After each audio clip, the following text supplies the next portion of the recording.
It's 2003. There's an 18-year-old kid on the Cavaliers who has been a professional basketball player for exactly 17 days, and he goes by LeBron James.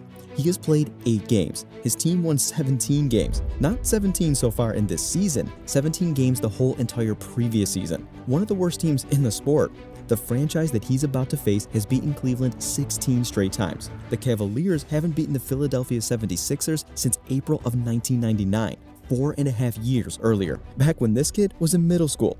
And standing on the other side of the floor is Allen Iverson. Not fading Iverson, not late career Iverson. This is the 30 months removed from an MVP award, a 4-time scoring champion, the most electric guard alive, and the undisputed king of Philadelphia, Iverson. And this is the first time the kid has ever seen the Philadelphia 76ers. So, how does it go? And I wish I could get you guys footage from this game, but there is no recording of this game from 2003. For 3 quarters, Cleveland is winning. They push the lead to 78-69, and the building believes. And then all of a sudden, Philadelphia goes on a 13-2 run. Iverson caps it with a jumper, and the Sixers take their first lead of the entire night, 82-80. That is the moment. That is where an 18-year-old on a 17-win team folds. But instead, LeBron James walks it up and hits a jumper to tie the game. And then, nothing. Neither team scores for the final 3 minutes and 18 seconds. Not a single point. Cleveland gets the last shot in regulation. Zydrunas Ilgauskas rises up from the baseline with 1.2 seconds on the clock and misses. Overtime. Now here is where it turns into a story worth telling.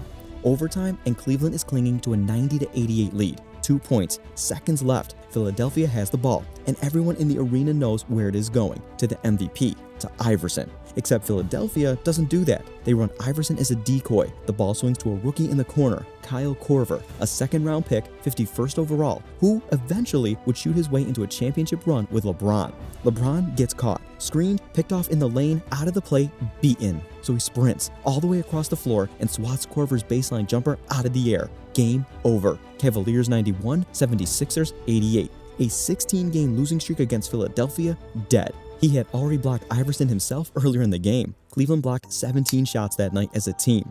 The final line, LeBron 22 points, Allen Iverson 19. An 18-year-old, 8 games into his career, outscored an MVP, blocked him, and then chased down the game-winning block on the other end. That was the first time LeBron James and the Philadelphia 76ers were ever in a building together, and we might see LeBron end his career in that same building 23 years later. See, the thing is, this wasn't even close to the most iconic rookie and MVP interaction. December 17, 1996, the Great Western Forum. There's an 18-year-old kid on the Lakers bench who has never started an NBA game.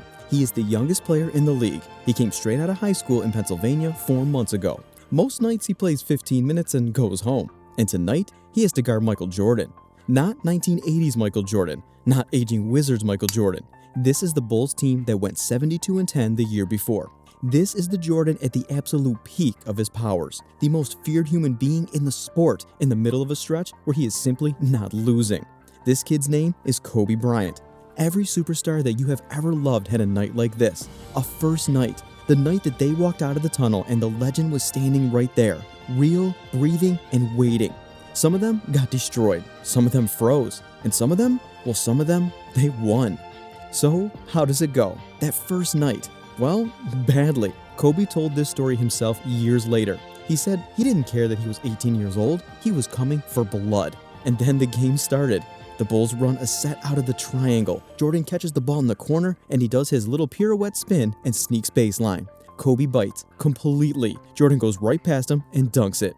Kobe said that he spent the entire trip back up the floor laughing at himself. Not because he got beat, but because he had seen that exact move thousands of times on tape. He had studied it, broken it down, memorized it, and he still fell for it in real time. The kid who had watched Michael Jordan's footage so many times recognized the move while it was happening to him and still couldn't stop it. From that point on, Kobe said every single time that he faced Jordan, he was running an experiment. He wanted to see how Jordan would respond to Jordan's own moves. His logic was that the best way to figure out how to defend the man was to hold a mirror up to him and watch how he would defend himself. He was studying him live at full speed while getting scored on. And it worked because Jordan let it work.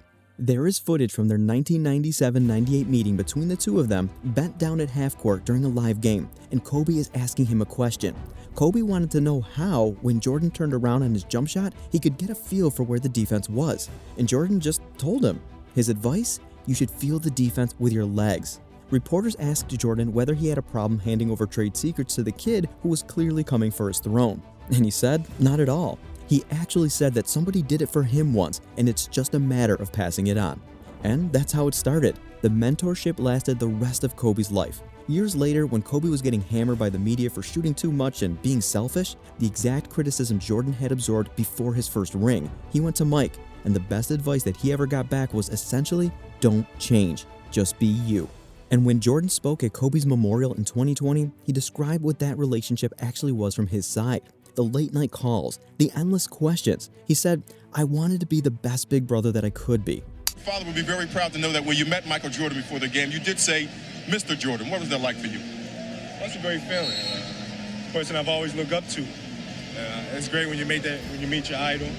And it's a great experience. And hopefully in the future I'll be able to talk to him some more. Let's rewind a bit though. December 17th, 1997. 1 year after they first met, to the day, Shaquille O'Neal is out of the lineup. The Lakers are shorthanded, and Kobe Bryant is still not a starter.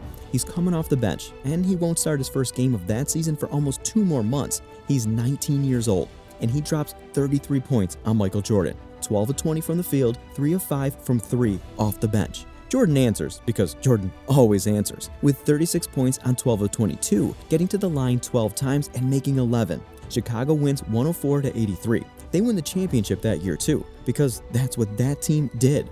So on paper, Kobe lost, but it goes to show how much the 19-year-old kid had learned from his mentor.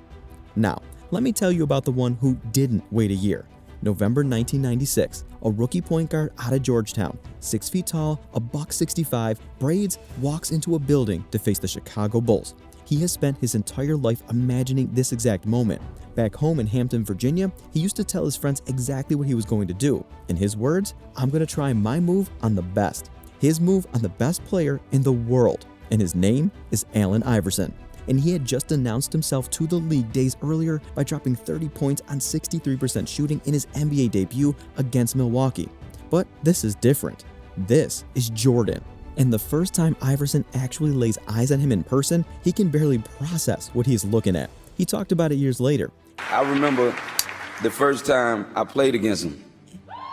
And I walked out on the court and I looked at him, and for the first time in my life, a human being didn't look real to me. Like I literally seen his aura. It looked like he was glowing. I'm looking at his shoes and I'm like, man, he got on the Jordans. You know what I mean? It was Mike. It was my idol, it was my hero. He was, in his own words, blown away. Then the ball goes up, and Allen Iverson scores 15 points on 4 of 13 shooting. The hero beat the rookie, comfortably. So he went back, and this is where it turns. Their next meeting, 32 points. The one after that, 37. And the one after that, 44. And in the middle of that run comes March 12, 1997, the Core State Center, Philadelphia. The Bulls come to town at 55-8, the defending champs on their way to another title. Iverson is 21 years old, and his rookie season is nearly over. Late in the game, a switch happens, and Michael Jordan ends up on him. 1-on-1, and Jordan, being Jordan, does not back down from a rookie. He crouches down and takes the challenge. Iverson picks the ball up at the top of the key, feels him out, tests him once, then he goes. Crossover left, snap it back right, Jordan bites. Jordan lunges. Jordan is off balance and out of position and gone. Iverson steps back, rises, and buries the jumper right in his face. Final line that night, 37 points on 15 of 23 from the field, 5 of 8 from 3. Michael Jordan, 23 points on 9 of 24. After the game, reporters go to Jordan and ask him about the kid, and he doesn't dismiss him. He points out that Iverson keeps the ball real low. He says his quickness is unbelievable, but sometimes the stars get humbled by rookies. November 6, 1992, Orlando Magic versus the Miami Heat. The number 1 overall pick out of LSU is making his professional debut, and he is 7'1" and 300 pounds, and he is about to break the sport. Shaquille O'Neal. Now, The box score that night is deceptive. Shaq only takes 8 shots because his teammates are on fire. Nick Anderson goes off for a career-high 42, and Dennis Scott adds 27, and Orlando wins 110-100, so Shaq finishes with just 12 points. But look at the rest of the line. 18 rebounds, 3 blocks. 18 rebounds in your first NBA game. That was the most anyone had grabbed in an NBA debut since Bill Walton in 1974. Ronnie Cycli, Miami's starting center, the man who had to guard Shaq, described it as, "When he leaned in on me, it was like a house falling on you." Crazy way to describe a rookie. He would go on to average 23 points, 14 rebounds, and 3.5 blocks as a rookie. He became the first player in NBA history to win Player of the Week in his first week in the league, October 25th, 2023. The most hyped prospect since LeBron James is about to play his first NBA game. 7'4", handles like a guard, a physical frame that basketball has genuinely never produced before. The entire sport is watching one game, and the schedule hands Victor Wembanyama, the Dallas Mavericks, and Luka Dončić. Wemby plays 23 minutes, picks up 5 fouls, finishes with 15 points, 5 rebounds, and 2 assists. Perfectly respectable, completely human. And obviously Wembanyama central to that.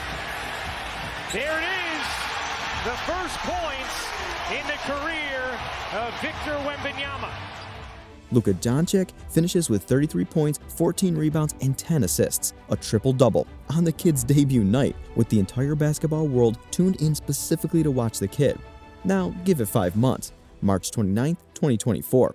Wembanyama, still a rookie, goes for 40 points, 20 rebounds, and 7 assists in an overtime win over the Knicks. He becomes the first rookie to post a 40-point, 20-rebound game since Shaquille O'Neal, more than 30 years earlier. 13 of 22 from the floor, 4 of 9 from 3, 10 of 12 from the line. He does it on a night when Jalen Brunson scores 61 points, one of the greatest scoring nights in Knicks history, and the rookie beats him anyway, hitting the dagger 3 with just over a minute left in overtime to put San Antonio ahead for good. Afterward, he grabbed a mic and addressed his home crowd, and the line that stuck was about how far he had come in a single season. We wouldn't have gotten them at the start of the year.